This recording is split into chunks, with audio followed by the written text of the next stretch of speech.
అవును. అంతకుముందు వాళ్ళు టీవీ 9ను ఏబిఎన్ను నిషేధించారు. నీకు గుర్తుందా? తెలంగాణ వచ్చిన ఎంబడే. ఇప్పుడు ఏం చేద్దాం? ఏం చేద్దాం చెప్పు. ప్రజాస్వామ్యంలో ప్రతిదానికి ఒక విధానం ఉంటుంది.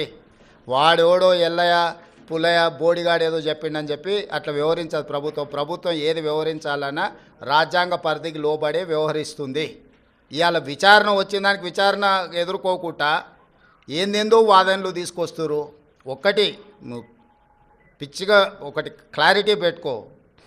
సైకోరామ్ అంటే తెలుసు కదా, అంతే. ఇక ఆయన పరిస్థితి ఆయనకే అర్థం కావట్లేదు. ఆయన పక్కలో ఉన్న వాళ్ళే పక్కకు వచ్చి ఫోన్ చేస్తారు, అన్న ఇటు పిచ్చిలేసినట్టుంది, ఏందేదో మాట్లాడుతుండు.